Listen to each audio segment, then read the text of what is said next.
buenas tardes. ¿Se me escucha? ¿Se me ve? Bien. Ok.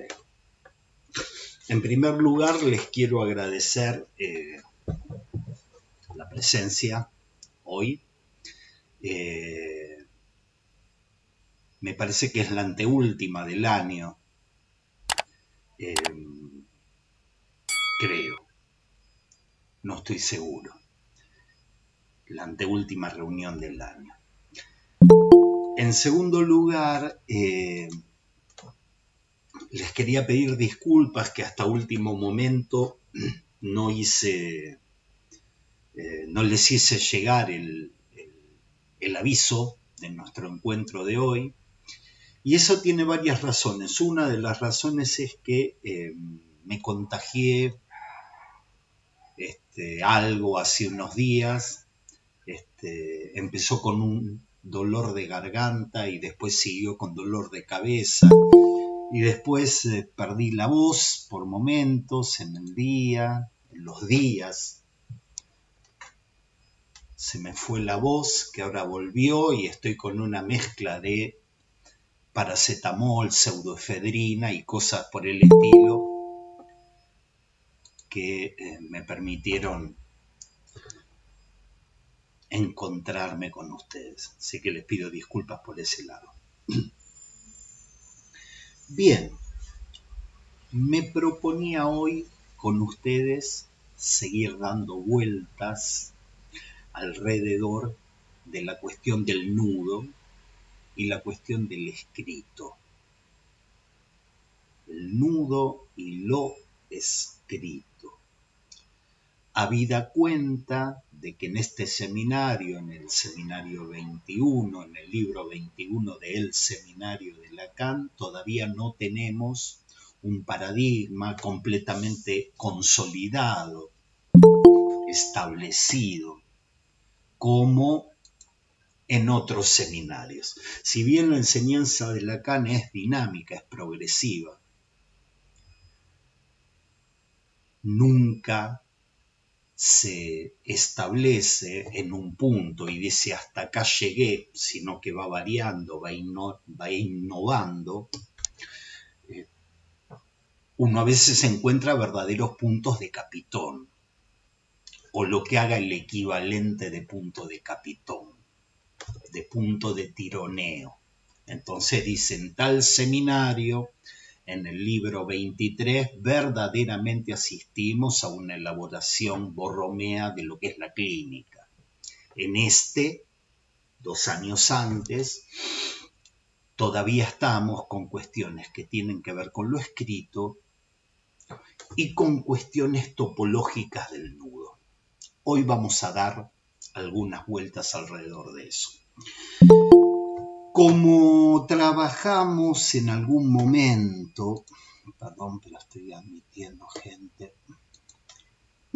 como hemos trabajado en algún momento, hay algunas cuestiones terminológicas que en su momento yo las esbocé y ahora se nos presentan de nuevo, ¿no?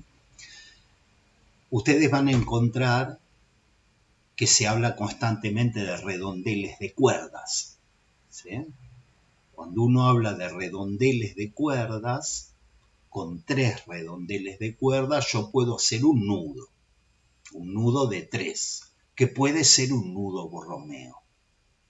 En ese caso diferencio los redondeles de cuerdas como elementos de un nudo, que es el nudo borromeo, ¿sí? Pero yo también puedo hablar de ese redondel de cuerda como un nudo. Yo les comenté esto. También en lo que es topología de nudos, a ese redondel de cuerdas se lo denomina nudo pueril. Es un nudo pueril, ¿sí? Y en cuanto a topología de superficies, esto es un toro. Es una superficie que se llama toro, que es como una rosquita, ¿sí? Una rosquita flaca. Es decir, es como una especie de cilindro, de cilindro sin fin, unido en las puntas, lo que nos da la figura del toro, que Lacan trabajó en otros desarrollos topológicos. Cuando yo hablo de esto como nudo, pues bien, hablo de cadena borromea, no de nudo borromeo. De cadena en la medida en que está formada por tres nudos pueriles que calzan de una manera específica. Ustedes van a ver o van a escuchar que yo hablo indistintamente de una manera o de otra. Se los traigo a colación porque en la clase tercera van a ver que Lacan dice que el toro es condición para los nudos, pero no es un nudo. Esto es una condición para ser un nudo borromeo, pero no es un nudo. Y no está mal que lo diga así.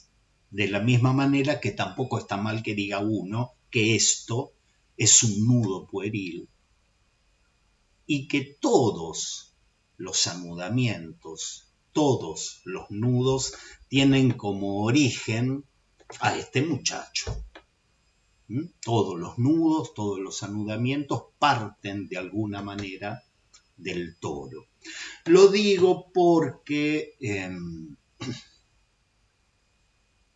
por ejemplo, cuando uno se ata las zapatillas, imaginen que pasamos todo esto por los ojales de las zapatillas y después hacemos así. ¿Sí? Hacemos así o la complicada, que es hacerle las orejitas. ¿Sí? Eso en rigor de verdad es emonio, no es un nudo, es un lazo o una lazada. No es un nudo, es un lazo o una lazada. Para que sea un nudo, este lazo que yo hice tiene que no tener puntas. O dicho de otra manera, tiene que estar unido en las puntas. Ahora sí es un nudo. O sea, el nudo tiene esta continuidad. Este carácter imposible de que se lo corte, es imposible que se lo corte porque lo desarma como nudo. Van a encontrar ahí jugando en francés culpabilidad con culpabilidad. Cortabilidad, diríamos nosotros. Cuando un nudo lo queremos transformar en otra cosa, lo tenemos que cortar. ¿Sí? Porque un nudo es cerrado. Es por definición un redondel de cuerda cerrado. Torcido las veces que ustedes quieran, pero cerrado. ¿Sí? Entonces, les decía, el nudo, el monio de la zapatilla es una lazada o lazo. Y para que sea nudo, ese redondel tiene que estar cerrado. ¿Sí? Yo acabo de hacer con ustedes, o ante ustedes, acabo de hacer un nudo que es el segundo nudo más sencillo, ¿sí? Que es el nudo trébol. Ya lo hicimos en un encuentro, yo no me acuerdo la fecha, pero hicimos el nudo trébol, que es, vamos a decir, agarro una punta, lo voy a fabricar. Entonces puedo decir, agarro una punta y agarro otra punta. Agarro una punta y la paso por la derecha de la otra punta, hago una intersección en el vacío que hay en el medio y después junto las puntas. Esto que está acá, que acabo de hacer con ustedes, es un nudo trébol. No sé si se ve la formita que tiene tres hojitas y uno en el medio. Este es un nudo trébol. Es un nudo bastante sencillo. ¿Sí? Ahora bien, yo puedo hacer un nudo que también sea un nudo trébol, pero hacerlo diferente. En vez de agarrar esta punta y pasar por la derecha de esta y hacer una intersección, que es lo que hice antes, yo puedo pasar por la izquierda, pasarle por arriba, hacer una intersección y cerrarlo. No sé si hice lo mismo que prácticamente haría un zurdo. En general los derechos hacemos este lazo de una manera y los zurdos de otra. En una lo pasé Una punta por la derecha, otra por la izquierda, pasé por arriba e hice una intersección. En la otra, pasé por la izquierda, pasé por arriba y hice una intersección. En rigor de verdad, son 2 nudos tréboles. Ahora con uno en cada mano no me sale la formita. Vamos a poner la formita de acá, la formita del trébol, acá está. La formita del trébol, me acuerdo de las manos mágicas que Juan puso. Son 2 nudos tréboles. El tema es que son diferentes nudos. En topología de nudos son diferentes. Uno es levógiro y otro es dextrógiro. En uno pasé por la izquierda, pasé por arriba, le di una orientación diferente. Y la topología de nudos tiene en cuenta esa orientación, que sea levógiro o que sea dextrógiro. Y una vez que tengo el levógiro, no lo puedo transformar en dextrógiro. Para eso lo tengo que romper, lo tengo que cortar. Yo, aunque a ustedes les parezca increíble, he necesitado poner los dos delante mío, mirarlos con atención, sacarle fotos, para ver si realmente uno es la imagen especular del otro. Porque Lacan tiene como una especie de consigna que el nudo no es especularizable. Es decir, que la imagen de un nudo ya lo hace otro nudo. Ya el levógiro lo hace dextrógiro. ¿Sí? No sé si recuerdan el tema de la insistencia de Lacan en general. Una espacialidad diferente, porque dice, esta es la espacialidad del ser hablante. No sé si recuerdan que habíamos visto el espacio, el cuerpo y el tiempo del ser hablante a partir del paradigma del nudo Borromeo. ¿Ok? Entonces, salvo rupturas, son irreductibles uno al otro. ¿Sí? Para Lacan, esta topología conlleva una propiedad espacial nueva, un espesor, una profundidad real. Hemos visto nuestro imaginario y hacíamos hincapié siguiendo a Lacan que nuestro imaginario es bidimensional. Y Lacan dice, yo traigo el nudo porque el nudo tiene una espacialidad diferente. El nudo verdaderamente maneja la cuestión del espesor. No es como una pantalla. Sale de la pantalla y es 3D. Es tridimensional auténticamente el nudo. A Lacan le interesa esto y ustedes van a encontrar en esa clase que hace tiene todos unos párrafos sobre la izquierda y la derecha. Todos unos párrafos donde habla de izquierda y derecha. Decir izquierda o derecha, perdón, pero me voy a retrasar un poquito en lo que es el espacio real, en lo que es el espacio del ser hablante, en lo que es esa espacialidad que va por fuera de nuestro imaginario bidimensional. ¿Sí? Nosotros decimos izquierda o derecha. ¿Sí? Y decir izquierda o derecha en nuestro imaginario es intuitivo y equívoco. Depende del punto de vista. ¿Sí? ¿Dónde está el reloj? A tu izquierda. Cuando uno dice a tu izquierda, pone mi punto de vista. Pero si uno dice, ¿dónde está el reloj? A la izquierda. Uno dice, a la izquierda tuya, que estás enfrente mío, o a la izquierda mía. ¿Se entiende? Tiene esta equivocidad. El plano bidimensional. ¿Sí? Depende del punto de vista. Y es por eso que muchas actividades, como la navegación, no se usa esa referencia de izquierda o derecha. Porque se equivoca. Es intuitiva y equívoca. En navegación jamás se dice está a la izquierda del barco. ¿Sí? Usan otra cosa. Se usa babor, se usa estribor, para hacer referencia al lado izquierdo o derecho, siempre mirando a la proa. ¿Sí? Jamás dicen a la izquierda a la derecha, sino dicen babor y estribor. ¿Sí? Lo mismo, proa, popa, barlovento, sotavento. Intentan dar un sistema de referencia real.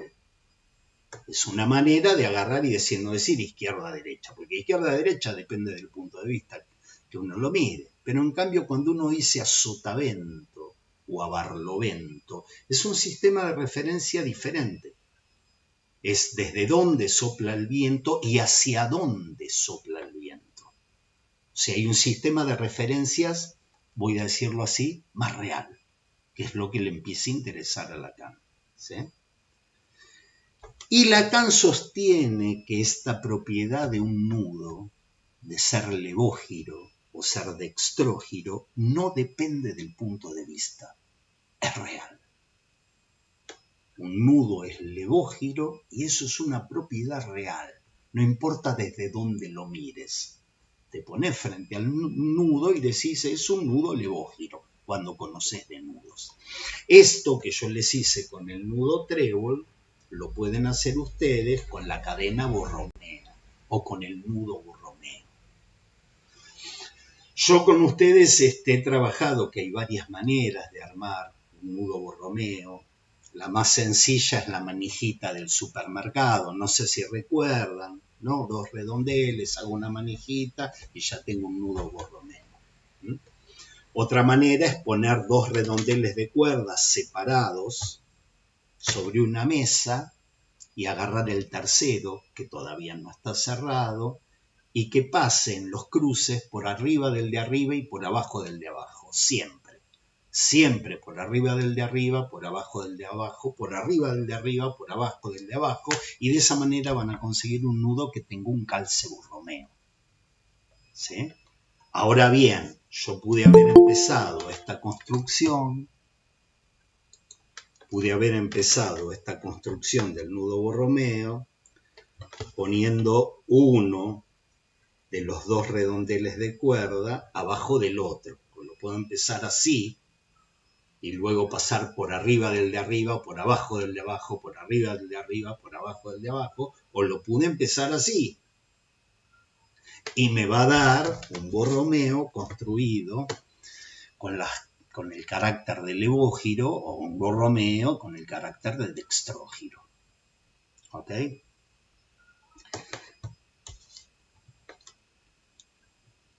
Insisto con esto, porque ya van 3 clases y Lacan sigue diciendo, che, esto tiene una dimensión que es completamente diferente de la de nuestro imaginario. Entonces le quería dar ejemplos. Por ejemplo, las señales de tránsito, estaba mirando unas señales de tránsito, usan la geometría euclidiana. Piensen ustedes, y por lo tanto son equívocas, piensen ustedes en una señal de curva cerrada. No sé si recuerdan cómo es la señal de curva cerrada. ¿Sí? Uno mira una señal de curva cerrada y uno podría, viendo eso, pensar que el auto está subiendo y que de repente va a subir pero en diagonal. Es decir, lo interpreto así, interpreto la flecha de esta manera. ¿Sí? Curva muy cerrada, que hace así y después un ángulo cerrado respecto de la línea que venía. ¿Sí? Entonces uno diría, bueno, el auto está subiendo y ahora va a empezar a bajar en diagonal. Perdón que les diga estas pelotudeces, pero Lacan a veces dice, si ustedes tuviesen que explicarle a un extraterrestre qué es la derecha y qué es la izquierda, no podrían. No podrían. Y si ustedes ven las señales de tránsito, si las viese un extraterrestre, bien, podría pensar que hay un móvil que viene subiendo y después baja, o hay un móvil que viene... Bueno, no, pero escúchame, es una representación. Te muestran en un plano vertical lo que pasa en un plano horizontal. ¿Sí? Y Lacan diría, che, ¿por qué en vez de carteles no ponen nudos? Porque si pusiesen nudos, uno va andando por el auto, ponen un nudo y el nudo te lo representa en tercera dimensión. De hecho, esas imágenes que tenemos de las autopistas, ¿vieron esas imágenes de las autopistas chinas o las autopistas de Estados Unidos que tienen 40 brazos que entran uno por arriba? Eso se necesita de un nudo. ¿Por qué? Porque el nudo maneja otra topología, maneja otra espacialidad, que es la que le interesa a Lacan, un verdadero espesor. ¿Sí? Un nudo nos podría dar una idea o una representación real de lo que sería un desplazamiento. Uno lo va siguiendo. Se me ocurre ahora, no estaría mal en vez de las señales de tránsito que tengan figuras topológicas. La banda de Moebius. Entonces me dice, voy a entrar por el auto acá y voy a andar 10 días seguidos y voy a terminar en el mismo lugar en que empecé. Sería un mundo un poco extraño, un mundo parecido a las novelas, a la novela que les hice llegar, ¿no? De Planolandia, de Fatland, ¿sí? Entonces, en resumen, el nudo nos trae otra concepción, otra idea de lo que es la espacialidad, que nos pondría a distancia de la estética trascendental de Kant, para quien el espacio es una intuición. Yo doy vueltas en esto, algunas cosas las he adelantado, otras no, otras las digo de otra manera, pero porque se van a encontrar o ya se encontraron con Kant varias veces.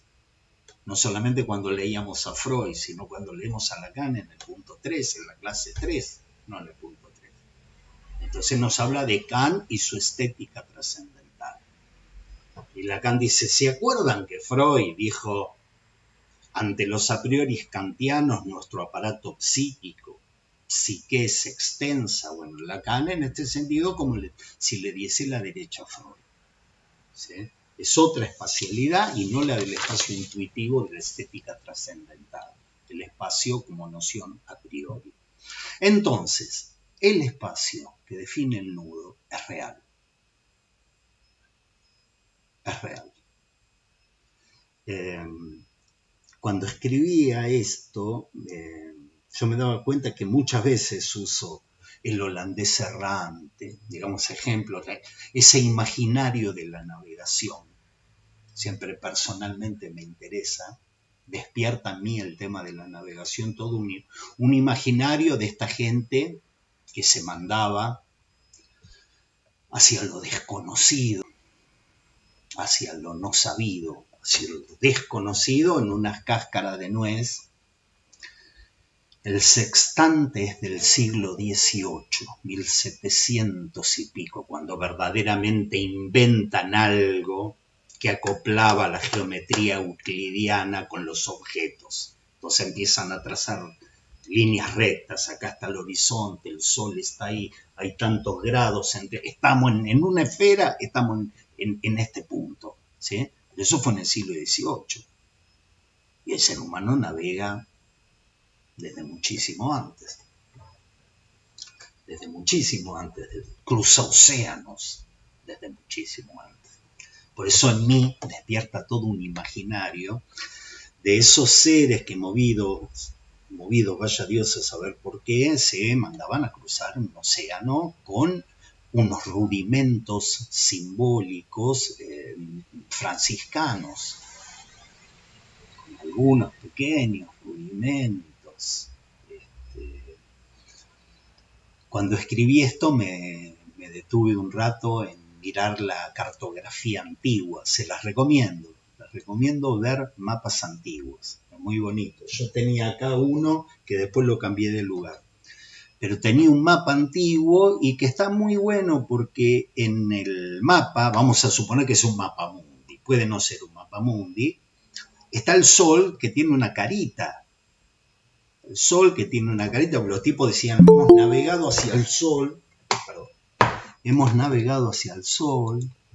¿sí?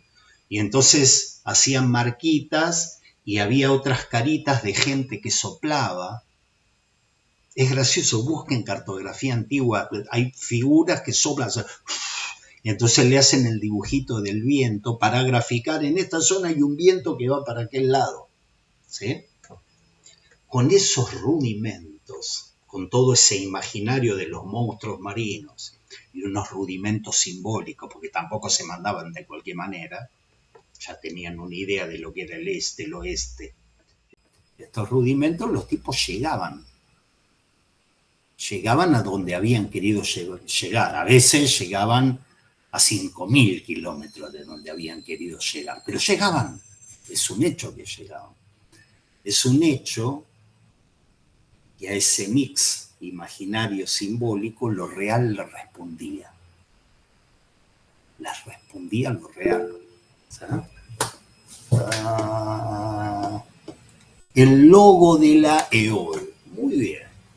Muy bien, nunca había Aeolo en un mapa de cartografía antigua, pero sí, seguramente, ¿por qué no estaría? O tal vez era Eolo, estas caritas de personas que soplaban. Está bien, es una buena cuestión. Es una buena cuestión que pone en la imagen, que pone en lo imaginario algo que los tipos querían dar cuenta que los orientaba en lo real. Pero los tipos tenían sus rectas, sus curvas, sabían que se movían en una esfera, no es como hoy, que hay gente que dice plana la Tierra. Ellos sabían que se movían en una esfera. Entonces, ¿a qué iba con esto? A que lo real les responde, pues los tipos llegaban, ¿sí? Cuando llegaban. Entonces lo real les respondía. Lo real respondía a sus cálculos. Se verificaba que un sistema simbólico capturaba un real por los resultados.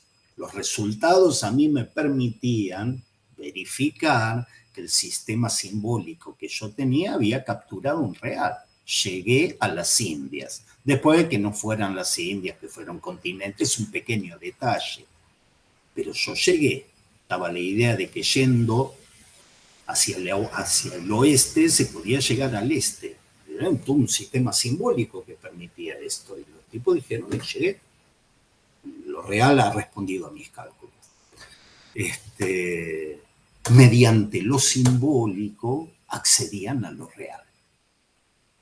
Una manera de ver, ¿no? Mediante lo simbólico accedían a lo real. ¿Sí?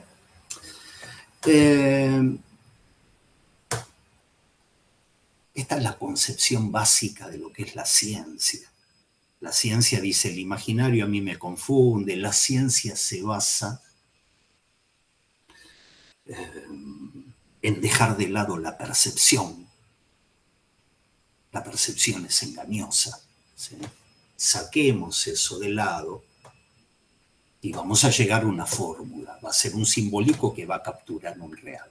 A propósito, le pedí a Juan, por una de esas casualidades, me mandaron una clase que me invitaron a dar en la ciudad de Junín en su momento, y la gente de Junín me hizo llegar la grabación tiempo después. Y hablaba un poco de esto, ¿sí? De cómo la ciencia se erige diciendo, a mí lo imaginario no me importa. Yo hago así, y hago otra vez así, y hago otra vez así, muy probablemente llegue a la conclusión de que las cosas caen porque son pesadas. Y el humo que no cae, cae porque es liviano. Y voy a fundar la física aristotélica. Y eso de científico no tiene absolutamente nada. La fórmula científica se basa en decirle hasta la vista a las cuestiones perceptivas y agarrar y decir, bueno, a ver qué subyace acá de elementos que me permiten a mí dar cuenta de ese real. ¿Sí? Es un real supuesto, el real de la ciencia. El científico dice, a través de mi fórmula yo capturo algo de eso. Pero ¿qué forma tiene el universo? Y la verdad que no sé. Hago teorías así, pero la verdad que no sé. Lo que sí sé es que yo agarro un satélite y lo quiero mandar allá, entonces lo mando por allá. Pero ¿por qué si mandarlo apunta para allá? No, pero mando por allá porque de acá va a llegar más rápido allá. ¿sí? Y eso es antiperceptivo. Es lo contrario a la percepción. Y Lacan hizo del psicoanálisis, en muchos momentos, algo que él quería acentuar su vertiente científica. Entonces decía, lo real es un real supuesto. ¿Sí? Mi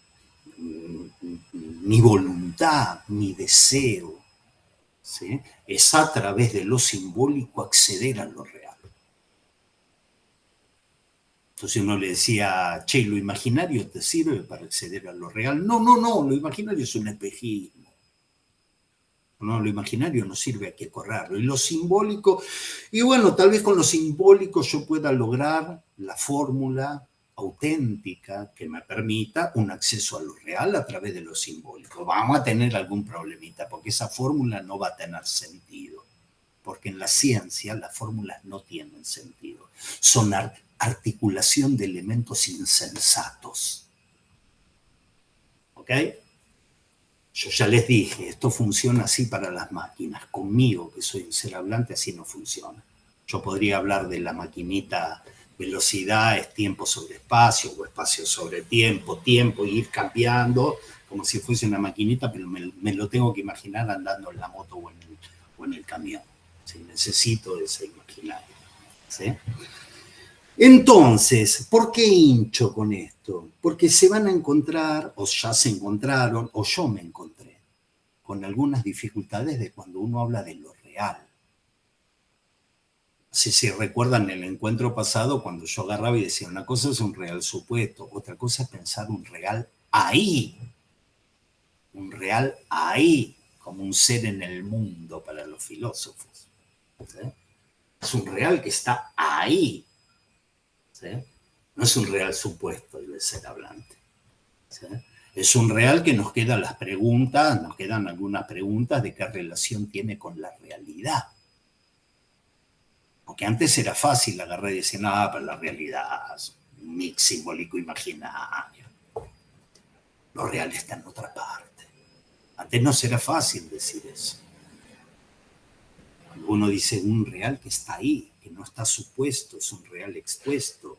Bien, entonces tenemos alguna dificultad de decir, ¿qué relación tiene eso con la realidad? Ni que hablar cuando ustedes y yo escuchamos muchas veces que el psicoanálisis es una praxis que se orienta por lo real. Ok. Decime qué es lo real.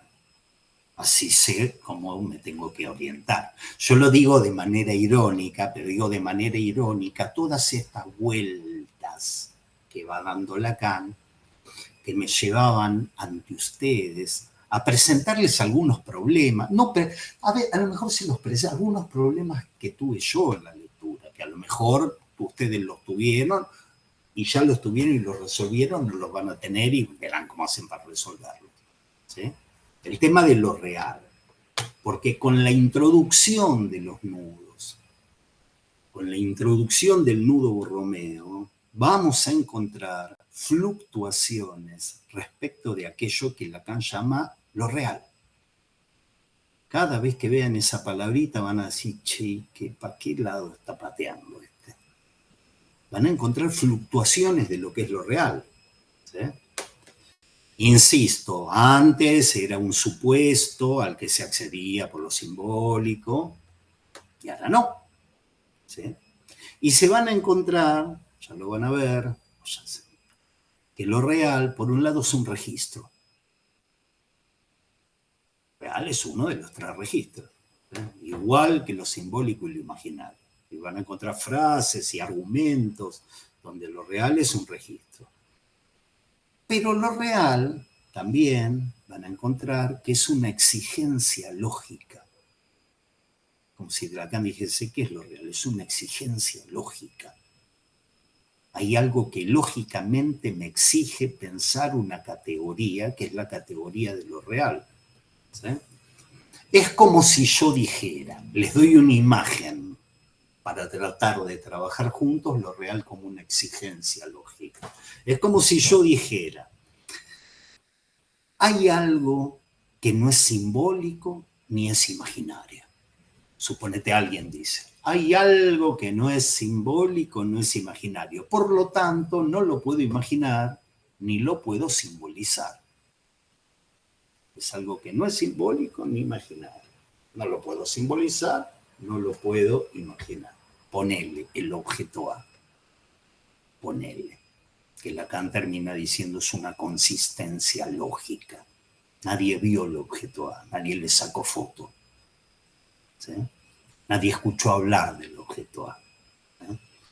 Entonces es como si alguien le dijese, bien, hay algo que no es simbólico ni es imaginario, por lo tanto no lo puedo simbolizar ni lo puedo imaginar. Y alguien le podría decir, ¿y cómo sabes que eso existe?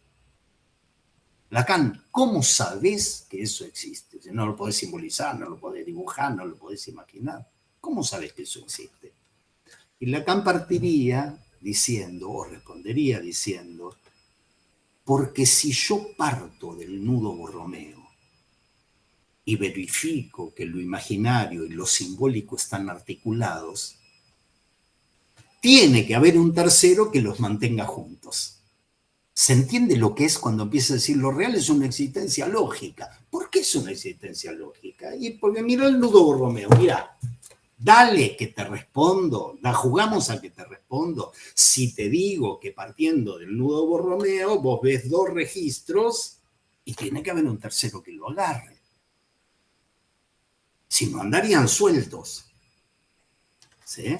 Entonces, si parto del nudo Borromeo, es como agarrar y dar vuelta un argumento y decir, bueno, mira, yo parto del nudo Borromeo como paradigma. ¿Sí? Entonces, si verifico que lo imaginario y lo simbólico están articulados, tiene que haber un tercero que los mantenga juntos. Si no fuese por lo real, estarían separados. Lo real es lo que los mantiene juntos. ¿Sí? Entonces habíamos agarrado, es lo mismo decir que lo real es un registro, el registro de lo real. Agarrar y decir que es una exigencia lógica, es lo que mantiene juntos a los otros dos. Es lo que yo les hago esta pregunta. Porque lo que mantiene juntos a los otros dos, pues bien, yo puedo poner lo imaginario ahí. O puedo poner lo simbólico ahí. Es lo que mantiene a los otros juntos. Por lo tanto, llamo a eso real. No parece ser lo mismo. Perdón si parezco medio abstruso en mis argumentos, complicado, enrevesado, con mis argumentos, pero son dimensiones donde cuando uno lee y dice, por el momento me hablas de esto como un registro, y que es un registro que tiene que ver con cuestiones del cuerpo, con lo erógeno del cuerpo, ¿sí?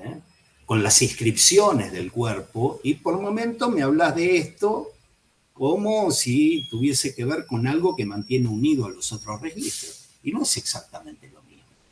Son ejercicios de lectura. ¿Ok? Y entonces ustedes van a encontrar que Lacan dice, lo real es que eso calce, que eso enganche. Van a encontrar estas frases. ¿Qué es lo real? Y lo real es que eso enganche, que eso calce. ¿Sí? Lo real es el calce. Y como vimos la vez anterior, ese calce se verifica en los tironeos. Entonces parecen ser dos argumentos, porque uno dice, no, el registro de lo real, y por otro lado dice, no, lo real es el calce. Eso que se verifica en el tironeo y que hace que el nudo resista como nudo. Eso es real. Y no está hablando de lo mismo. ¿Ok? Entonces, no sé, más o menos se entiende o es el paracetamol y la pseudoefedrina que me tienen así, digo, porque yo me escucho y parece que haber cierta coherencia, por lo menos en las dificultades de lectura mía. ¿Eh? A lo mejor estoy delirando, de hecho estoy transpirando y frío no hace, como detalle. ¿Sí? Lo real es el calce. Y eso se da en un espacio real, no se da en ningún dibujito, en ningún plano bidimensional. Eso es lo real. es el calce. Y van a encontrar en la página 28 un giro en el que Lacan viene hablando de esto, porque viene hablando de lo real y del calce y del registro real, y van a encontrar un giro, que es el giro en el que dice, sí, lo digo con mis palabras, es una exigencia lógica lo real, pero a eso yo lo nombro lo real, yo lo bautizo lo real y al bautizarlo lo invento.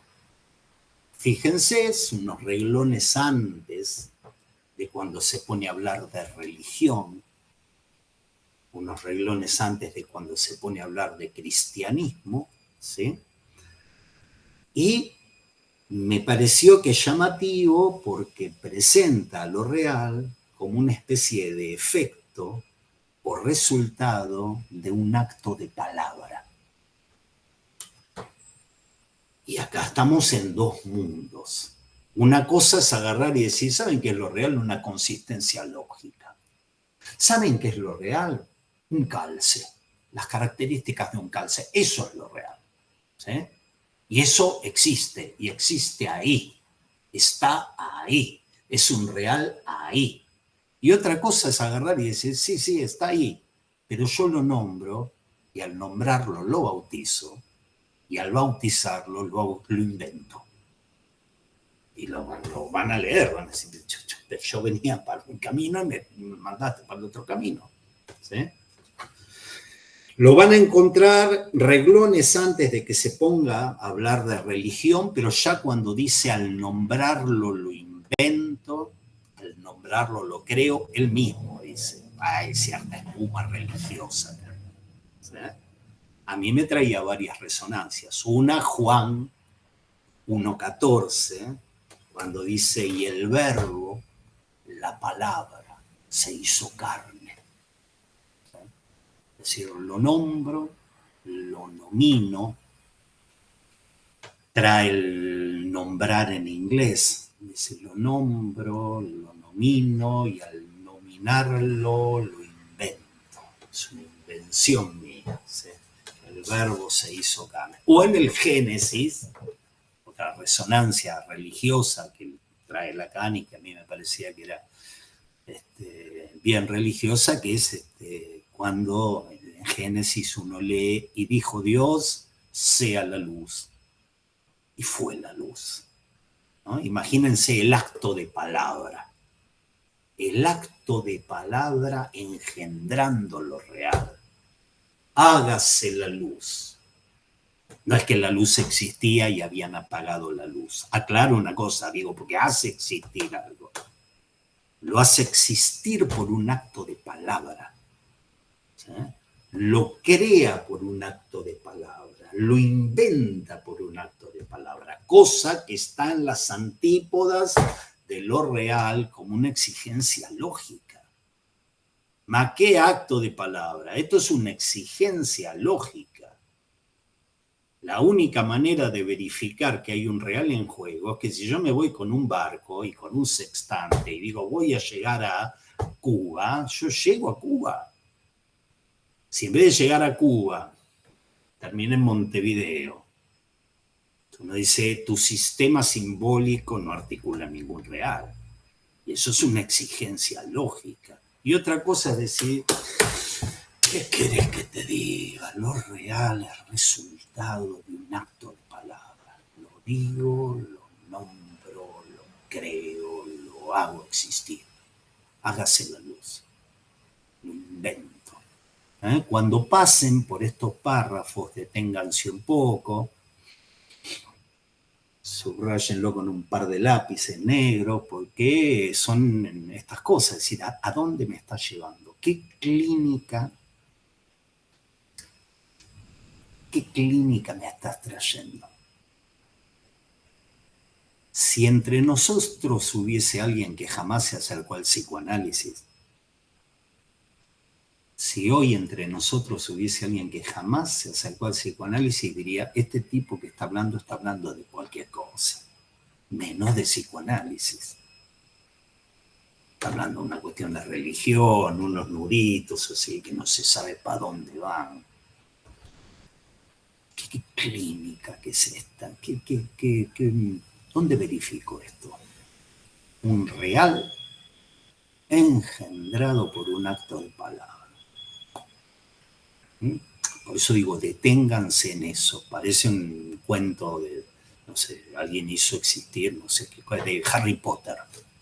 Dice unas palabras raras y salen unos rayos de no sé qué cosa. ¿Ok?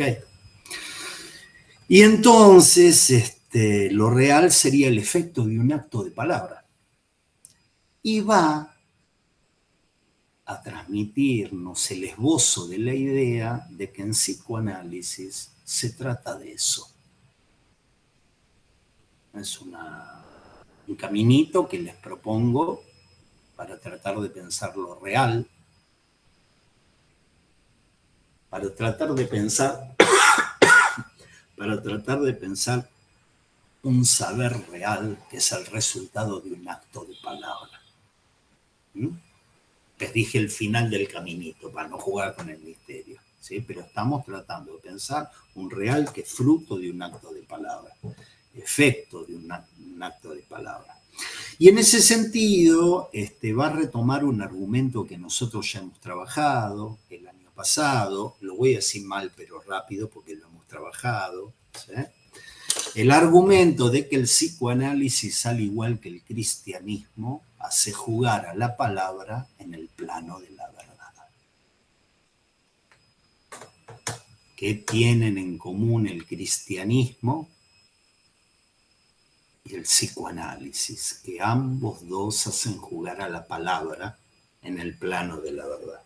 Y que esto para Lacan, insisto, para él, esto no era común en todas las religiones. Hay religiones que nos cuentan la historia de dioses poderosos, hay otras religiones que nos cuentan la historia de dioses piadosos, hay religiones, la tradición judía nos trae, entre las cosas que nos trae la idea de un Dios legislador. Es un Dios que lo agarra a Moisés y yo le había dicho, ustedes son el pueblo preferido mío, el pueblo elegido y qué sé yo, pero yo te voy a dar las leyes que tienen que cumplir ustedes.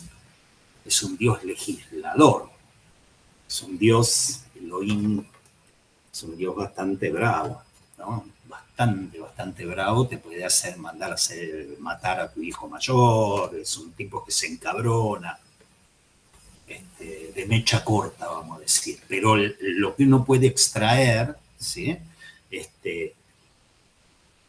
Del cristianismo, en el punto que el cristianismo no lo inventó, es el Dios legislador. Uno puede agarrar, sí, pero en el cristianismo también están los 10 mandamientos. Sí, pero eso lo sacaron de otro lado.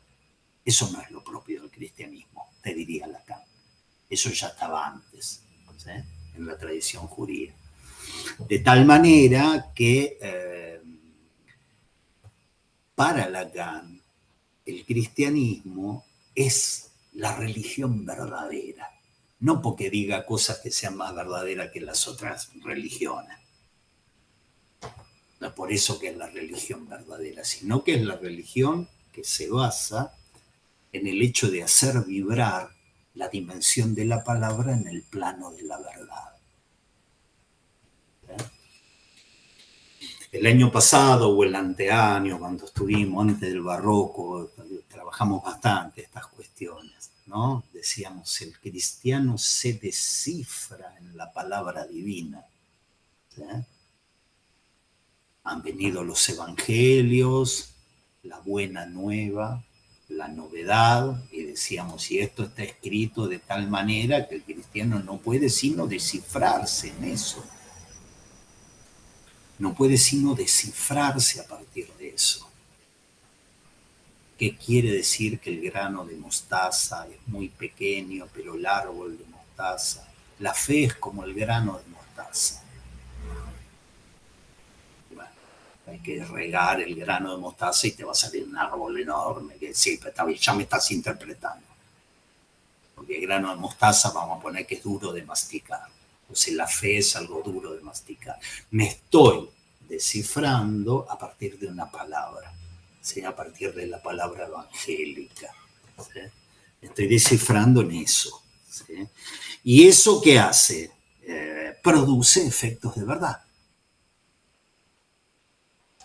Lacan, uno después discutirá, no, pero en el judaísmo, no, pero en el mundo del Islam, un budista se reiría de esto. Qué verdad ni verdad. ¿Eh? De lo poco que sé del budismo. Ahora sé un poco, ignoro un poco menos que antes, pero bueno, es un mundo. ¿Sí? Pero se reiría de estos planteos. ¿Sí? Y el cristianismo no, y Lacan dice, y el cristiano se descifra, allí se descifra y produce efectos de verdad. Y el psicoanálisis también. La palabra pilar usa Lacan para definir este mecanismo del medio decir de la verdad en el psicoanálisis, que la verdad solo puede ser medio dicha. Dice, esto es un pilar de la praxis analítica. No hay praxis analítica sin un olor de verdad. Sin el olor de la... Lo digo así no porque lo digo yo, porque lo dice él. Es la práctica analítica. Hay un olor... Vamos a descubrir y ahora me cayó la ficha. Esto tiene que ver con... Sin ese me cayó la ficha no se avanza para ningún lado. Un sujeto que se descifra produciendo efectos de verdad, ¿sí? Y veíamos cuando trabajábamos el seminario 20, veíamos cuando trabajábamos el seminario 20 que Lacan ubicó esto históricamente. Ubicó, dijo, en el Imperio Romano, ¿se acuerdan cuando decían los romanos eran como albañiles, en el sentido amplio de la palabra? No era gente muy dada a hacer filosofía, era gente más bien dada a hacer puentes, a hacer sistemas de redireccionamiento del agua, hacer caminos, hacer gente que se ponía a hacer, ¿sí? Era gente que hacía, ¿sí? Y surgió un grupito de gente de ahí del desierto. Surgió un grupito de gente del desierto hablando de una palabra, de la palabra de Dios y de la importancia de descifrarse, de que busca a Dios, búscalo y búscalo en tu interior, tiene su palabra, busca a Dios en la comunión con Dios, búscalo y lo encontrarás y búscalo y ¿cómo lo busco? Y a través de la palabra, estudiar la palabra. Por eso están con el libro así en Plaza 11. O estaban con... Plaza 11 es una plaza de Miserere, que queda a 20 cuadras de aquí, donde hay predicadores. Hay predicadores que predican con el libro bajo el brazo. Algunos otros predican los seminarios de otra manera. Pero bueno, son predicadores. Vamos a ponerle... Vamos a hacerle justicia, ¿sí? Lo digo bien irónicamente, pues se acuerdan cuando yo decía uno se descifra en la lectura de Lacan, ¿no? Las veces que los colegas me dicen, no, yo de ese tema no puedo escribir, dale, flaco, dale, ponete a escribir un poco. Si me vas a escribir lo que vos podés sacar de ahí. Lo que vos podés sacar de ahí, en parte está ahí, en parte está en vos. Dejate atravesar por esto. ¿Ok?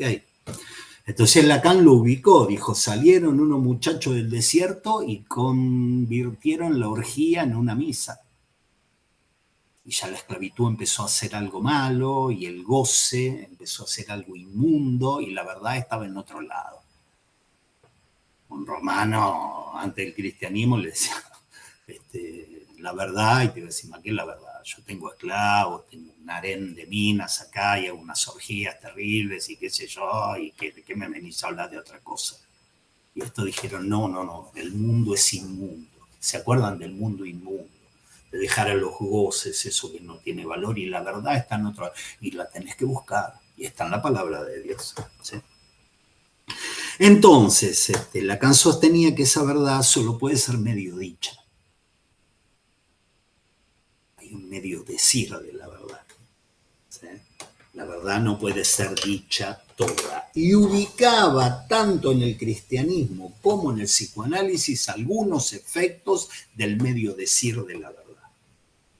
Decía, esto en el psicoanálisis como en el cristianismo resultó por la puesta en marcha de ese pilar de la práctica analítica que es el medio decir de la verdad. ¿Cuál? Por ejemplo, que no hay relación sexual. En el psicoanálisis vas a encontrar a través del desciframiento que vos hagas de las marcas que constituyeron el ser hablante, de qué sé yo, vas a llegar a una verdad que no es una verdad toda, en el sentido que no se puede enunciar, pero se la puede construir como verdad. Vas a encontrar toda una plétora de goces, tampoco son tantos, pero no vas a encontrar el de la relación sexual, porque no la hay.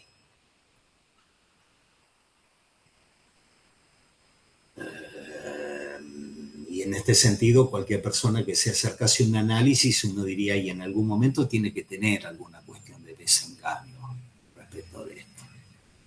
Para tener una cuestión de desengaño, tiene que tener una cuestión de engaño previa, porque si no, no va a funcionar el dispositivo. Tiene que ser un poco cabeza de cholito. Y me enamoro, y me enamoro, y me enamoro, y me enamoro, para después encontrar. Yo no sé si leyeron o si leyeron más de una vez, o si leyeron con atención la clase 3 cuando Lacan dice esa debilidad que es el amor. No sé si alguno captó esa frasecita. Cuando viene hablando dice esa debilidad que es el amor. ¿A dónde nos está llevando? Cabeza de chorlito, cabeza de novia, decían cuando yo era chiquito. Sos una cabeza de novia. Y hay que ser un cabeza de novia para llegar a cierto desengaño en relación a una falta de proporción. Que el amor siempre se va a armar como un síntoma alrededor de eso. ¿Ok? Entonces, estas cuestiones, sigo, no son sino efecto y resultado de la puesta en marcha del medio decir de la verdad. ¿Sí? Y Lacan dice, y en el catolicismo ha sido así. O sea, en el catolicismo, las órdenes religiosas y los monasterios se dividían según género. ¿No? Decía, fíjate cómo estos aprendieron rápido esta cosa, que cómo desprendieron rápido este aprendizaje, hicieron rápido. Entonces, las monjas iban por un lado, los monjes, los frailes por otro lado. Pero la cosa no se mezclaba. ¿Sí? Que cuando uno se pone a investigar un poco el asunto, dice, bueno, un poco es por la teología de lo que es el cristianismo, otro poco por las enseñanzas de los fundadores de diferentes órdenes, pero lo cierto es que se plantearon reglas que separaban a hombres y mujeres. Separaban. ¿Sí? Traigo esto en el punto donde el psicoanálisis y el cristianismo van de la mano. ¿Sí? Lo digo mal pero rápido, pues ya lo hemos laburado con un poco más de tiempo. ¿Sí? Y para Lacan, e insisto en este punto, el psicoanálisis opera en el mismo plano, en el plano del medio decir de la verdad. ¿Ah? Y en líneas generales, uno puede decir, eso es uno de los planos. Nosotros vamos a encontrar, porque es el plano en el que opera, ¿sí? Nosotros a grandes rasgos vamos a encontrar dos planos en el que Lacan habla de la verdad en el psicoanálisis. Vamos a encontrar dos niveles. ¿Sí? Uno es la verdad lógico-matemática, la verdad formalizada. ¿Sí? Cuando Lacan dice, bueno, en el psicoanálisis tendríamos que hacer como hicieron los lógicos. Hicieron de la verdad una letra, como las tablas de verdad de los estoicos. Han hecho de la verdad una letra y de lo falso otra letra. Y de la implicación una letra, un símbolo. Y de la conjunción otro símbolo. Y con eso operan como si fuese una matemática. Pero ¿de qué verdad se trata? No importa de qué verdad se trata. Operan como una matemática. Y estaría bueno si el psicoanálisis que piensa Lacan, ¿eh? Si el psicoanálisis que piensa Lacan necesitaba de ese tipo de verdad. Porque la otra se puede medio decir nada más. Es un poco infinita. Alguien puede decir, y bueno, y ahora que voy por mi octavo analista, con el primero estuve 10 años, con el segundo 8, con el tercero, voy por el octavo, y ahora me cayó la ficha que y uno sigue viendo efectos de verdad, efectos de verdad. Lacan decía en algún momento la única manera de salir de eso es formalizar la verdad, tratarla como decir qué valor de verdad puede tener determinada proposición en la vida de este sujeto. Qué valor de verdad ha tenido y tratar de hacer una matemática, una ciencia de lo singular o ciencia de lo individual. No me acuerdo cómo lo dije en esta clase que subí que Juan subió a YouTube. ¿Sí? Intentar hacer una ciencia con eso. ¿Qué valor de verdad tiene? Como una lógica proposicional de Roberto Cuero, donde hay ciertas palabras evangélicas dichas por su mamá, etcétera, etcétera, y qué valor de verdad ha cobrado y qué resonancias tiene, etcétera, etcétera. Resonancias está mal, porque resonancia es para no para los valores de verdad lógicos, sino para la verdad medio dicha, para los efectos de verdad. ¿Sí?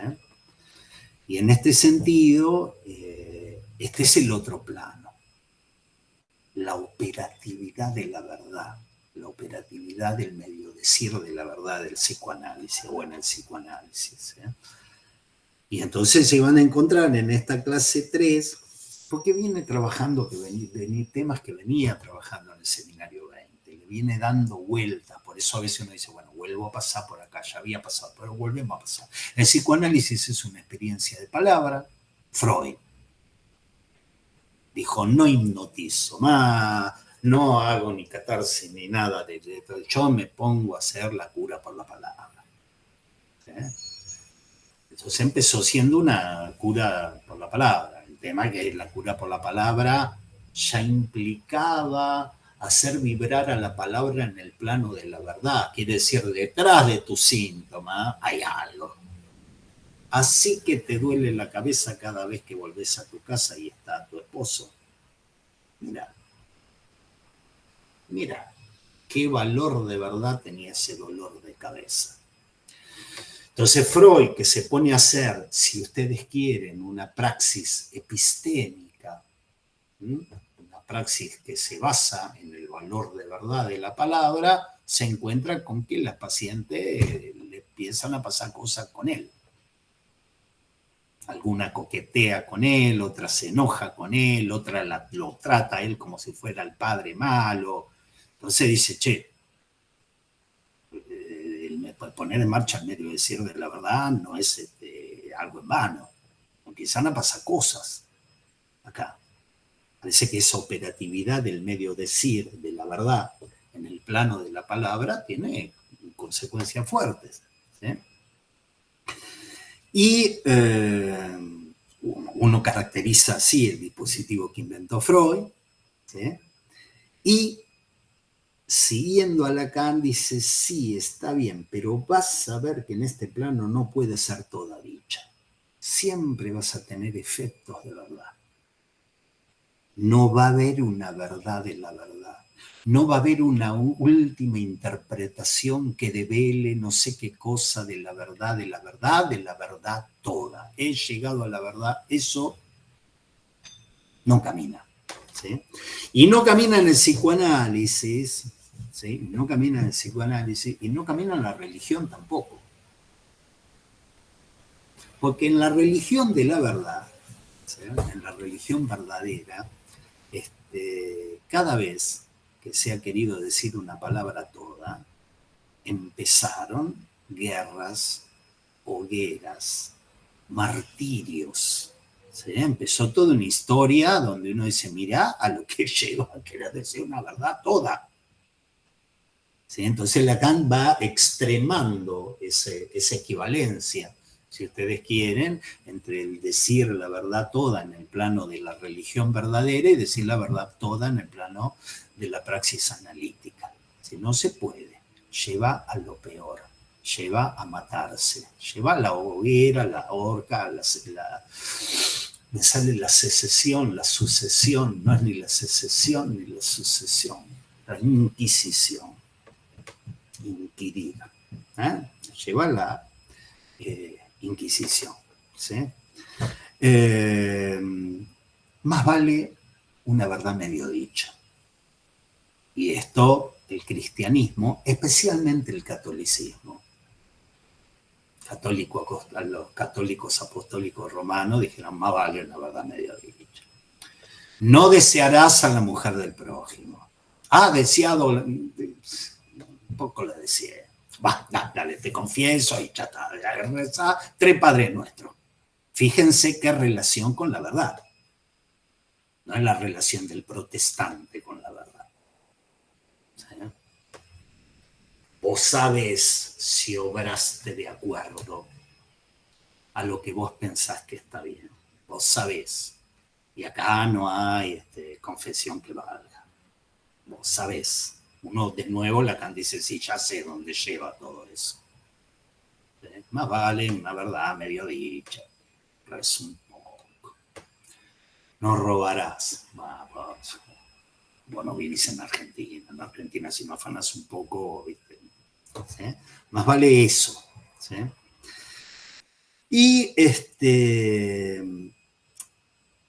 Y acá es el punto en que vamos a asistir en esta clase, en la tercera clase del Seminario 21, de Lacan a una reformulación de lo que es el saber. Ese 2, de lo que es el saber. Porque Lacan va a plantear otra vertiente del despliegue de la verdad en un análisis, otro plano, ¿sí? Que es la posibilidad de que se obtenga por este medio una cosa totalmente distinta que es un saber. Está hablando del despliegue de la verdad en el campo de la palabra y va a decir, sí, pero resulta que tal vez puede producirse algo que es un saber. Y en esto ya el cristianismo y todo eso ya lo dejamos atrás. Esto del psicoanálisis. Es un saber. ¿Eh? Por eso les propongo trabajar juntos en la página 29 de la versión en castellano, este párrafo. Viene hablando de con qué opera el psicoanálisis. ¿Sí? ¿Con qué operan? ¿Sí? Alguien podría decir, bueno, el psicoanálisis opera esencialmente con la transferencia. Y Lacan tiene una idea, no opera con la transferencia. La transferencia es un efecto de otra cosa. Es un efecto de operar en el campo de la palabra, hacerla vibrar en la dimensión de la verdad. Entonces les quiero leer con este contexto en la página 29. Yo lo tengo en el 4º renglón. Vaya a saber si está. Que dice así: que no me vengan a contar que el análisis emplea la transferencia. Que no se me venga a contar que el análisis emplea la transferencia. Porque la transferencia no es un medio, es un resultado. Un resultado que reside en que la palabra, por medio de ella, medio de palabra, revela algo que nada tiene que hacer con ella. La palabra, por medio de ella, medio de palabra, y en francés está traducido un poquito mejor, pero más o menos lo mismo, ¿sí? Revela algo que nada tiene que ver con ella. Y muy precisamente el saber que existe en el lenguaje. Así que resulta que ponemos a trabajar la palabra en el plano de la verdad y revela algo que con ella no tiene nada que ver, que es el saber. ¿Sí? Por otra parte, nunca dije que el lenguaje fuera un saber. Si aceptan recordar alguna de las cosas que escribí en el pizarrón en la época en que tenía fuerza para ello, el lenguaje es un efecto de lo siguiente, de que hay significante uno. El lenguaje, repito, es un efecto de lo siguiente, de que hay significante uno. Pero el saber no es la misma cosa. El lenguaje es efecto de que hay ese uno, pero el saber no es la misma cosa. El saber es la consecuencia de que hay otro ese dos. Está en francés, se lo digo porque en castellano no está.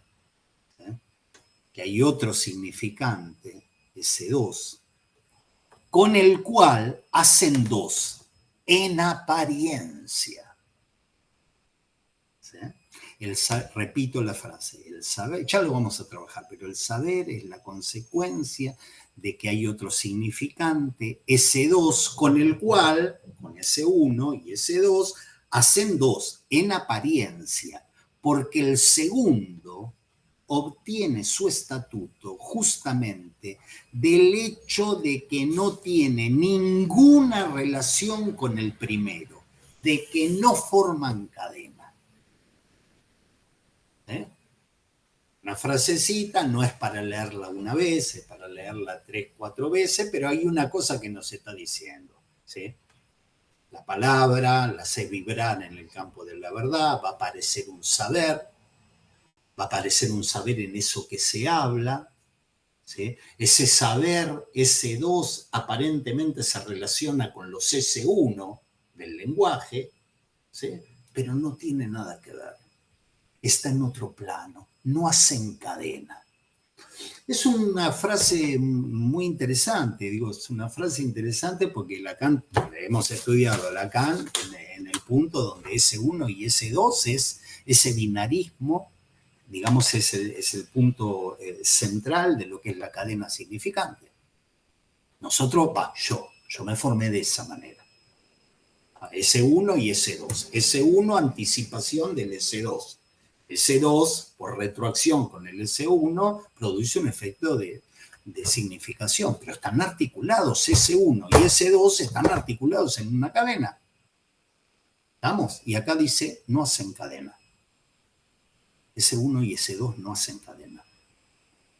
S1 y S2 están en otro plano. ¿Sí? Entonces, asistimos a una redefinición del saber, coma, S2, coma. Estoy hablando del saber inconsciente. Estoy hablando del saber inconsciente. Antes, por ejemplo, el primer Lacan, alguien venía con un síntoma, bueno, ¿qué se le ocurre? Y las ocurrencias nos llevaban a toda una serie de cadenas en las que decíamos las cadenas del saber del inconsciente y encontramos detrás de este dolor de cabeza tal cosa y tal otra, y eso era todo un despliegue de cadenas del saber inconsciente, ese uno, ese dos, ese uno, ese dos. Y acá dicen, no, ese dos no tiene nada que ver con eso. El saber del inconsciente es otra cosa. Son planos diferentes. Y al saber del inconsciente llegás por donde, llegás por la puesta en marcha del medio decir, de la verdad, en el plano de la palabra. O hacer vibrar la palabra en el plano de la verdad. O sea, a veces estoy más poético, pero bueno, no importa. Nos entendemos. Una palabra verdadera. ¿Sí? Y como les decía al principio, uno hablaba de S2 en sentido relacional. ¿Qué es, Roberto, el S2? Para definirte el S2 te tengo que definir el S1 y lo que es una cadena. Y si te tengo la cadena, bueno, voy a poder definirte un poquito de lo que es un movimiento metonímico, mecanismo metonímico. Y si tengo S1 y S2, a lo mejor con un poco más de tiempo te explico cómo hay una relación metafórica del SO2 respecto del S1, pero siempre necesito de lingüística. ¿Sí? Necesito de ese paradigma de lingüística, donde S1 y S2 son eslabones de una cadena que se articulan de determinada manera. ¿Sí? Eso es lo que Freud encontraba en el saber del inconsciente. Dora se... Y en ese carraspeo, bueno, hay toda una serie de cosas que para Freud tienen que ver con la felatio del señor K, para Lacan tiene que ver con cunilingus, pero eso es un significante articulado a otro, a un S2, el despliegue de las cadenas del saber del inconsciente. Entonces al principio era eso, se hablaba de un S2 en un sentido relacional. El S2 es el que se articula el S1 y retroactivamente lo significa o resignifica, ¿no? Y la lingüística nos muestra que en el lenguaje hay elementos que funcionan como S1 y elementos que funcionan como S2. Los elementos son todos significantes, sí, pero hay algunos, la última parte de la frase, que funciona como una especie de broche, como una especie de cierre, que a precup me significa toda la frase. ¿Sí? Entonces esa última parte de la frase es un significante como cualquier otro. Sí, sí, pero cumple una función diferente. Quiere decir que yo puedo pensar que en el lenguaje hay algo que cumple esa función de cierre de una significación. Cumple esa función.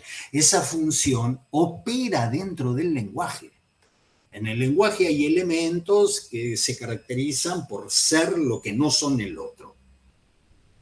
Nos ponemos sosurianos. Hay elementos que llamo significantes que se caracterizan por ser lo que no es el otro. Bueno, bien, está todo bien, pero después esos elementos cumplen funciones. Y una función, que es una función esencial, es la función de cierre, que se produzca una significación. Yo estoy acá hablando con ustedes, y a veces cuando digo frase demasiado larga, algo en mí dice, ¿por qué no cerrás un poco? Cerrá un poco, no te vayas por la rama, cerrá un poco, cerrá, que se entienda, que alguien haga así y diga, che, este tipo lo entiendo, hay una parte de lo que dice que cumple una función de cierre. Esto en la lingüística, ¿sí? El punto es que en el inconsciente estructurado como un lenguaje y en la práctica de ese sujeto del deseo inconsciente, también había elementos que cumplían esa función en Lacan. ¿Se entiende? No es solo de la lingüística. Lacan lo tomó de la lingüística para dar cuenta de la práctica analítica. Y entonces en la práctica analítica había elementos significantes que cumplen una función, que es una función de cierre. ¿Sí? El ejemplo Princeps es el nombre del padre. El nombre del padre es el ejemplo Princeps de lo que es el S2. Que cierra, que estabiliza una significación. ¿Sí? Decíamos, yo todavía tengo los cuadernitos ahí subrayados, donde uno agarraba y estudiaba que el significante S2 sustituye al S1, el deseo de la madre. En ese momento, más adelante sería el DM, deseo materno. Al deseo materno se sustituye el significante del nombre del padre, que es el significante de la ley, en el otro del significante. Lo decíamos así medio como los alumnos que repiten la poesía. ¿Sí? Pero se sustituye. ¿Sí? Entonces, ¿qué teníamos en ese momento? Y les voy a dar una imagen, pero la imagen es un poquito más de ahora. ¿Sí? Teníamos un enjambre, un exam en francés, un enjambre. Exam es enjambre, pero también es S1. Imaginémoslo así, doy esta imagen. Teníamos un enjambre de significantes maternos sin sentido, enloquecedores, Perdón, pero las madres tienen muy mala prensa en psicoanálisis y parece que eso es significante materno. Esa nube de ese uno, que en algunas madres, más que nube, es un nubarrón que te larga ese uno y ese uno. Podríamos decir que la madre a veces tiene la apariencia de la abeja reina, entonces te manda todos los aguijones a picotearte, esos S1, ¿no? Del enjambre materno, sin sentido, enloquecedores, y que teníamos un significante distinto, que cumple la función de ordenarlos, de darles un punto de capitón, que los somete a su ley, que produce la significación fálica. Se nota que está bien clarito agarrar y decir, bueno, no es un significante del deseo materno como si fuese uno solo, más bien la madre te va a tirar una cuanta abeja que te van a picar por todos lados. Sí, me van a picar por todos lados. Y esto va a ser enloquecedor. Va a ser enloquecedor porque vas a ser el falo de la mamá o vas a ser un pedazo de mierda. Sí, siempre en esa inestabilidad. Hasta que vendrá un S2, nombre del padre, que estabiliza una significación. ¿Sí? Ya no vayas a buscar el pene que te falta al cuerpo de la madre. Lo digo en términos freudianos, ¿no? Entonces va a establecer una significación, una ley, un ordenamiento. ¿Sí? Entonces Lacan pensaba la práctica analítica a partir del nombre del padre, a partir del funcionamiento de ese 2 sobre ese 1. ¿Sí? En rigor de verdad es un significante igual a cualquier otro, pero la función es diferente. Por eso traigo la lingüística, porque era el modelo de la lingüística para pensar esto. ¿Sí? El tema de lo que es el saber, es decir, el S2, se va complicando enormemente. Con algunos de acá, creo que hemos estudiado en algún momento un poco el seminario 17. Ustedes deben saber que en el seminario 17 Lacan piensa todo lo que tiene que ver con la subjetividad en términos de lazos sociales, lazos que él escribe como discursos. Y en cada uno de los 4 discursos, ese 2 es algo diferente. En el discurso del histérico, ese 2 es diferente que en el discurso del amo, es diferente que en el discurso del analista, es diferente histérico, analista y el universitario, que es el del amo moderno. Es diferente, ¿sí? Ese 2. ¿Sí? Y ahora nos movemos en otro plano. Seminario, libro 21, el seminario del libro 21, Jacques Lacan, una reformulación de lo que es el saber. Ahora vamos a decir algo que es distinto. ¿Sí? Y para eso me gustaría pensar con ustedes lo simbólico constituido solo por ese 1. Ese 1, ese 1, ese 1, ese 1. ¿Se acuerdan? Lalande. Porque de vez en cuando me preguntan, ¿esto tiene que ver con la clase? ¿Qué tiene que ver con Lalande? Lo que pasa es que siempre lo voy presentando medio de costado para que se nos arme juntos y no de una manera dogmática o universitaria. ¿Sí? Pero pensemos lo simbólico como ese 1, ese 1, ese 1, ese 1. Y no lo pensemos en abstracto, pensemos como una especie de ese 1 que lastima, como una especie de chancro, ¿no? Como una especie de aguijón. ¿Sí?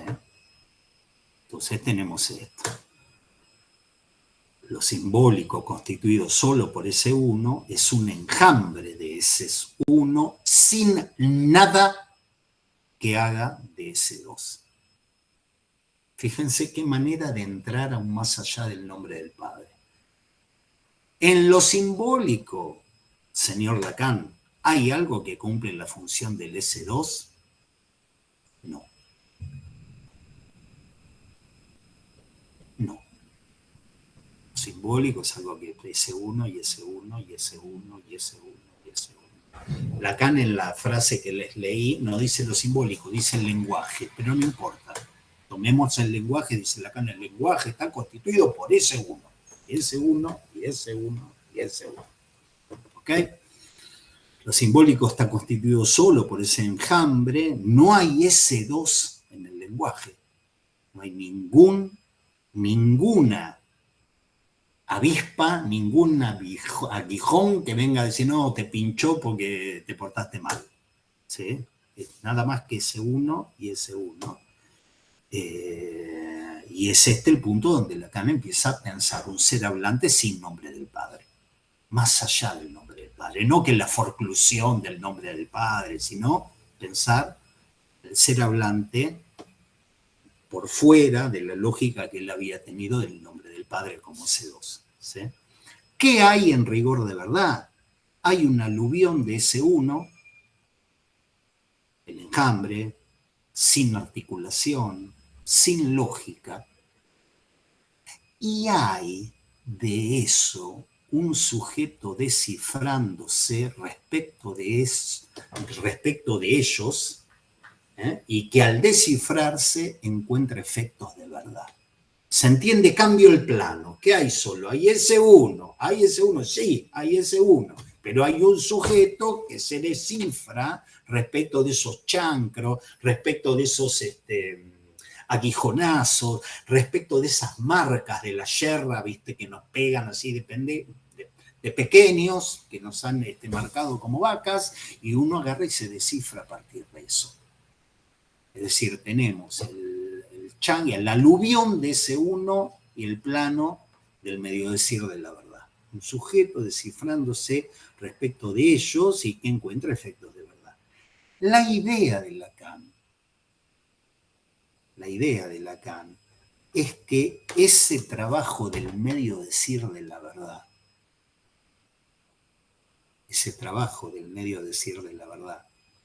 que es el trabajo analizante, punto. Salto y después vuelvo y continúo con la misma frase.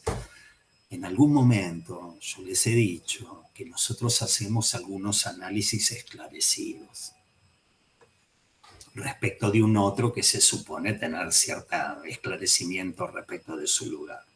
Pero nosotros no empezamos ahí. Nosotros empezamos de más chiquitos a descifrarnos a partir de algunos S1 y no descifrábamos con la ayuda de algunos otros que ocuparon lugares que no sabían qué lugares ocupaban y hacíamos una especie de psicoanálisis silvestre. Hacíamos una especie de psicoanálisis silvestre, pero no esperamos a conocer el primer analista para descifrar nuestras ronchas. Uno ya las ronchas la vino, qué sé yo agarraba, me compraba libros, leía, digo, a lo mejor aprendo algo de acá, a ver que me explique esto, lo que está pasando, porque me descifraba a partir de eso. Ustedes también. ¿Sí? Y justamente el hecho de que sean transferencias no esclarecidas da la posibilidad de que haya parejas que se fueron al demonio. Parejas que se fueron al demonio porque uno buscaba respuestas en un otro transferencial que no tenía idea de qué lugar ocupaba. ¿Se entiende? Pero lo que les quiero dar como una especie de mecanismo central es una serie de S1, un aluvión, dardos. ¿No? Yo nunca jugué a los dardos. Vamos a suponer que te van tirando dardos y que tenés un sujeto que se descifra. Se descifra con eso. ¿Sí? Y la idea de Lacan es que ese trabajo analizante, ese trabajo de interpretarse, de descifrarse a partir del valor de verdad en la palabra, la idea de Lacan es que ese trabajo posibilite que se precipite otra cosa que no tiene nada que ver con la antigua función del S2 como cierre. Lo digo de nuevo. La idea de Lacan es poner a trabajar a la palabra en el plano de la verdad, Va a haber una verdad infinita, efectos de verdad que pueden ser infinitos. Va a haber una tendencia a la totalización de la verdad que va a conducir siempre a lo peor. O, tercera, puede que haya un desprendimiento, una precipitación en ese trabajo, ¿sí?, de otra cosa que no tiene nada que ver con la antigua función del S2 como un significante de cierre, ¿sí?, que está en otro plano que los S1. Los S1 están en un plano que al sujeto le vienen y le pegan. Esto es resultado de un trabajo. Esto es resultado de un trabajo. Lacan, a esa otra cosa que se precipita a través del trabajo analizante, Lacan, a esa otra cosa, lo llama saber. Y dice que conviene que imaginemos ese saber como algo escrito. Muchachos, conviene. Háganse la idea del S1 como ustedes quieran. Es un dardo, es un aguijón, es una quemadura, es un chancro sifilítico. Hacete la idea que vos quieras. Pero de esto otro, que se precipita, que sedimenta como un resultado posible de un trabajo de desciframiento por poner la verdad en la palabra, o poner la palabra funcional en el plano de la verdad, a esto yo lo llamo un saber, está en otro plano, no tiene nada que ver, no hace cadena con lo otro, e imagínatelo como algo escrito. Ya empezamos una idea del saber del inconsciente, porque si ustedes se acuerdan, yo me acuerdo. Cuando el saber del inconsciente, las cadenas del saber del inconsciente y las cadenas, y acá te dice que cadena, tres carajos cadena, no hay cadena. No hay nada cadena. ¿Sí? No hay nada cadena. A esa otra cosa Lacan la llama saber. Dice que conviene que imaginemos ese saber como algo escrito, que lo imaginemos como un saber inconsciente real, que en tanto escrito es invariante. ¿Se acuerdan cuando veíamos la última parte de la interpretación de los sueños, el deseo indestructible? En tanto escrito es invariante y se repite más allá del principio del placer. Y eso escrito, invariante, que se repite más allá del principio del placer, nos constituye en algo de lo que se puede decir genio y figura hasta la sepultura. Lo conozco a Roberto Cueva cuando tenía 20, ahora tiene 80, genio y figura. Eso está escrito. ¿Sí? Empezar a hacerse esa idea de un saber real. Ese saber escrito es lo único que justifica el despliegue de la verdad en un análisis. Lo único que lo justifica. ¿Sí? Ustedes podrán decir, no, pero en un análisis hay muchos efectos de verdad y esos efectos de verdad procuran algunas mutaciones subjetivas, algunos cambios de posición subjetiva, y yo les digo, sí, está bien. Es verdad. Eso es verdad. Pero para Lacan, además de eso, que si no lo llevas a totalizar esa verdad, está bien. Con esto vamos tirando. He sacado algunas verdades y con esto voy tirando. El tema es si eso puede promover que se precipite, que salga como del vientre de una araña una tela. Es una manera de pensar, lo escrito como algo, por eso uso la palabra precipitación, es como algo que cae de todo el otro laburo. Es algo que cae. Les voy a dar un ejemplo, porque todo ejemplo tiene algo autorreferencial. Ustedes imagínense un momento de la vida donde se les viene abajo el otro. No que se desanuda nada, no que se pues se cae, se cae. ¿Sí? No es raro ver en momentos en que algo cae, ¿no? Que hay gente que agarra un papel, una hoja y se pone a escribir. No es raro, porque para mí lo escrito es una idea de Lacan y es una imagen de Lacan, y lo vamos a ver en la escritura china, en la escritura en los huesos, lo vamos a ver en lo escrito, pero para mí, en este punto de lo que es el trabajo de Lacan, creo que ni siquiera tiene que ver exactamente con la escritura. Digo, hay gente que cuando el otro se cayó, agarró algo, tenía la guitarra guardada en el ropero, como dice el tango, la guitarra en el ropero, y de repente agarró y se puso a meter los deditos para que salgan ruiditos. Y uno dice, ¿qué ideales de guitarrista te han movido? No me movió nada de eso. En el momento que algo se cayó, en el momento que un otro se cayó, algo me salió del cuerpo. Me puse a hacer coro. Me puse a bailar tango. Me puse a escribir, me puse a hacer teatro. ¿Por qué vas a ser un gran actor? No, boludo, si tengo 70 años, gran actor no voy a hacer nada. Ni siquiera es por los ideales, ni siquiera es porque me salió esto.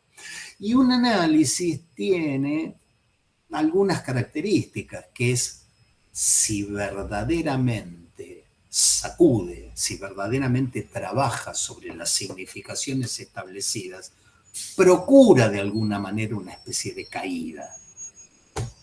Lo voy a decir de otra manera. ¿Vieron cuando uno dice S1, S2 y S2 actúa sobre S1? Bueno, eso en psicoanálisis es una solución identificatoria. Ha aparecido un S2 que produjo un cambio, sí, pero clínicamente, ¿qué es? Y clínicamente es que él antes estaba identificado al pelotudo del padre, y un buen día apareció un S2 donde realmente le modificó la cosa, y entonces, ¿qué verificás vos? Que S2 se sustituyó a S1, que hay algo identificatorio en él que empezó a funcionar diferente. Lacan hubo un momento que eso estaba en el lenguaje, que el S2 estaba inscrito en el lenguaje.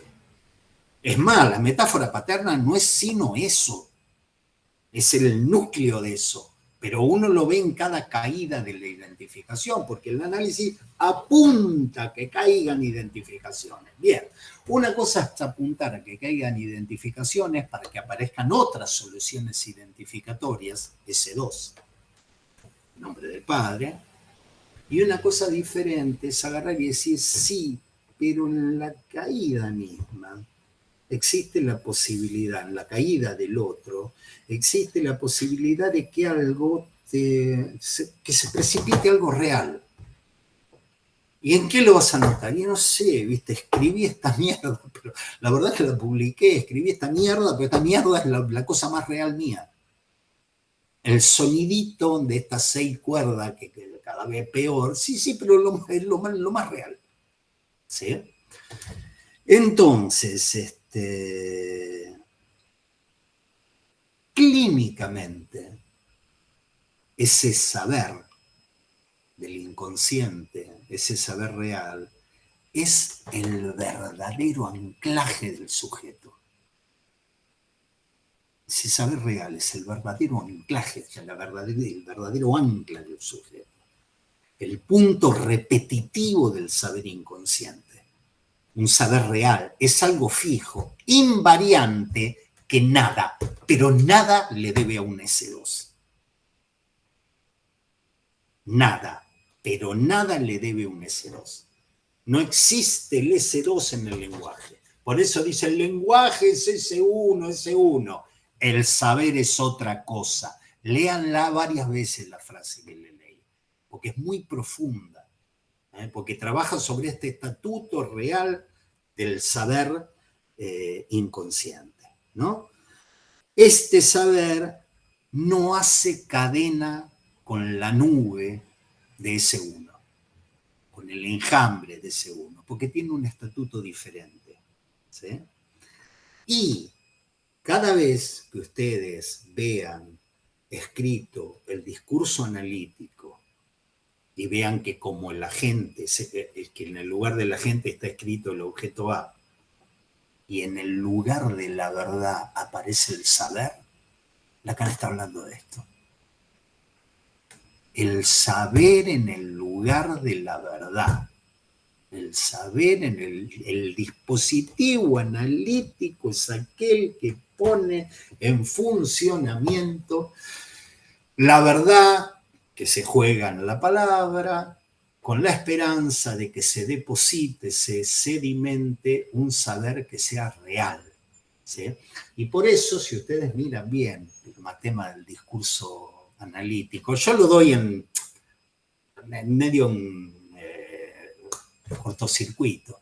Van a ver que en el matema del discurso analítico, entre S1 y S2, ¿se acuerdan el matema del discurso analítico? Están las barras de la imposibilidad. Lacan dice esto, bueno, se me fue lo que, ahora voy a mirar. Lacan dice esto es imposible, esto es de otro plano, ¿sí? Y pone al saber real producido en el lugar de la verdad. ¿Sí? Una vez que caracterizamos este saber, pues yo les propongo, una vez que lo vayamos caracterizando, lo traje en una frasecita, imaginarán que Lacan lo va a trabajar, y digamos, va a trabajar, pero ya tenemos el estatuto del saber del inconsciente como real, por fuera de cadena, sin relación con el S1, ya uno vieron que cuando uno lo dice en una frase y la frase es rápida, en 5 segundos la dice. Cuando hay que desplegarla es otro tema. Una vez que caracterizamos ese saber, damos vuelta al argumento. Les propongo dar vuelta al argumento y decir que es este saber inconsciente el que permite que podamos arreglárnosla con un lenguaje que es un desorden total y con retazos de imaginario que en principio no tienen ninguna atadura con ese enjambre. Doy vuelta al argumento. Yo arranqué diciendo poner en marcha el mecanismo del medio del cierre de la verdad, bueno, se va a producir un saber real. Ahora doy vuelta al mecanismo y digo, ese saber real, ese saber que te hace genio y figura para hasta la sepultura, ¿sí? Es aquel que te va a permitir sostenerte en un simbólico absolutamente loco, hecho de ese uno, y de retazos de imaginario que con eso no tienen nada que ver. ¿Se acuerdan cuando les dije tenemos que hacernos a la idea de un cuerpo con unas sensaciones que no conectan con ningún retazo imaginario y con un simbólico que es ese uno alucinatorio, palabras que escuchamos y nos pegan y está todo suelto, son 3 registros sueltos. Bueno, ahora le doy una vuelta a eso que empecé a decir, lo real es lo que hace que eso calce. ¿Qué es lo real? El saber del inconsciente como real que permite que nuestro imaginario, los desórdenes de nuestro imaginario y los desórdenes de nuestros simbólicos puedan estar enlazados. En la misma, ¿dónde está el 29?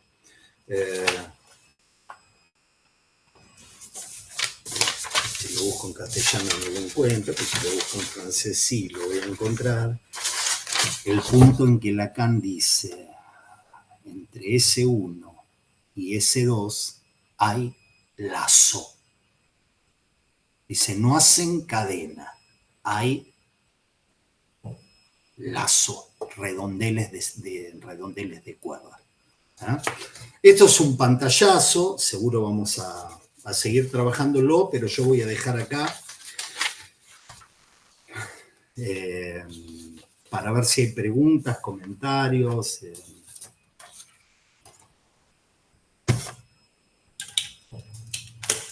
Si los hay.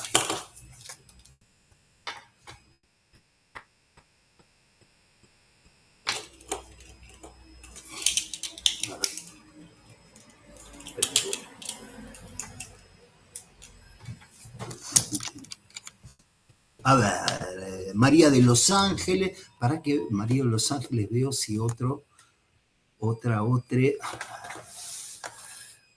Ana Laura, sí, Roberto, ¿podés repetir las dos oraciones? La del amor y esta última. La del amor. No, del amor creo haber dicho simplemente que Lacan en un lugar de esta clase habla de la debilidad del amor. Nada más, no hice ningún desarrollo. Corregime si es que dije alguna otra frase. Y de esta última, no sé cuál es la última. Mientras vos lo pensás para decírmelo, te paso la palabra a María de Los Ángeles.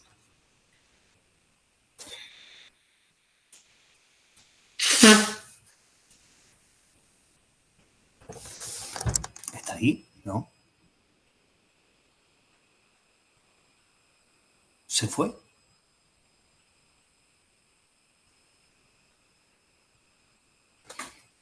Bueno, María de Los Ángeles, si estás, no te escucho.